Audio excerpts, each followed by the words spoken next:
Hi friends, இன்றைக்கி நம்ம chocolate cake வீட்டில் எப்படி செய்கிறதுன்னு நான் இந்த வீடியோவில் காட்ட போகிறேன்.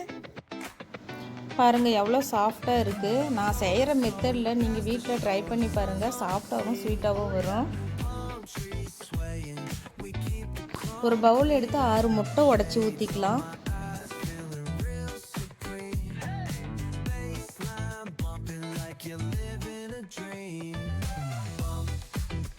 விஸ்கி எடுத்து முட்டையை நல்லா நுர வர அளவுக்கு அடிச்சிக்கலாம்.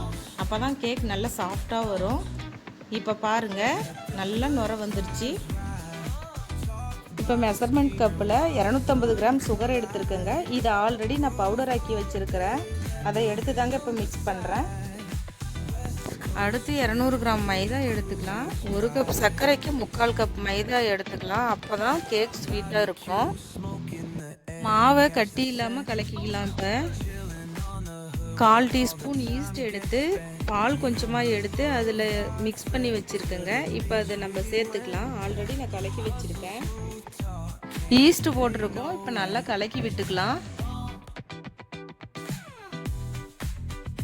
அடுத்து 100 மில்லி லிட்டர் பால் எடுத்துக்கலாங்க. இதையும் நல்லா கலக்கி விட்டுக்கலாங்க.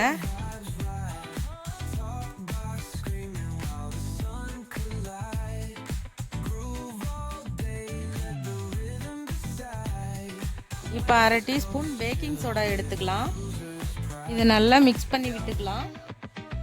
1 டீஸ்பூன் பேக்கிங் பவுடர் எடுத்து நல்லா மிக்ஸ் பண்ணி விட்டுக்கலாம்.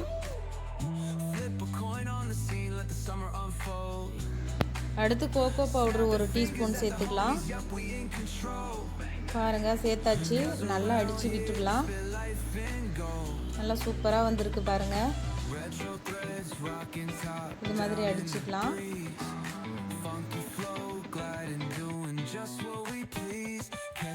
50 மில்லி லிட்டர் ரீஃபைண்ட் ஆயில் எடுத்துக்கலாம்.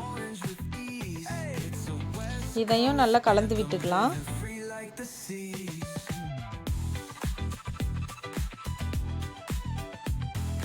இப்போ கேக் செய்கிறதுக்கு ஒரு பாத்திரம் எடுத்து அதில் கொஞ்சம் நெய் விட்டு எல்லா சைடும் பரவற மாதிரி நம்ம தடவி விட்டுக்கலாம். நெய் தடவி பட்டர் ஷீட் போட்டாச்சு.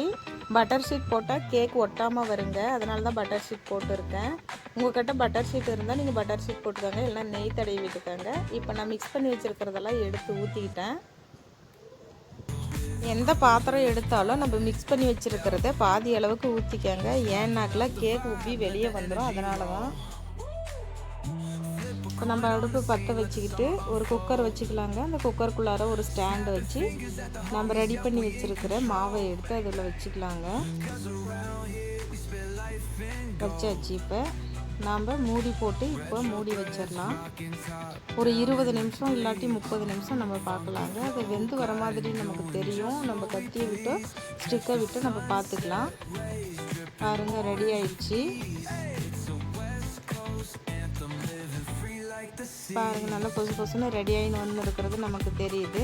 நம்ம வேறு ஒரு தட்டுக்கு நம்ம மாற்றிக்கலாம். பாருங்கள் கொசு கொசுன்னு நல்ல கேக் அழகாக வந்திருக்கு. ஸ்பான்ச்சியாக இருக்குது. பார்த்தாலே தெரியுது. இது மாதிரி நீங்கள் ட்ரை பண்ணி பாருங்கள். இந்த கேக்கை வீட்டில் செஞ்சு ட்ரை பண்ணி பாருங்கள். நல்லாயிருக்கும். நம்ம சேனலுக்கு லைக் பண்ணுங்கள், ஷேர் பண்ணுங்கள், கமெண்ட் பண்ணுங்கள். மறக்காமல் சப்ஸ்கிரைப் பண்ணுங்கள். பெல் ஐக்கானை ஆலில் போட்டுக்கோங்க.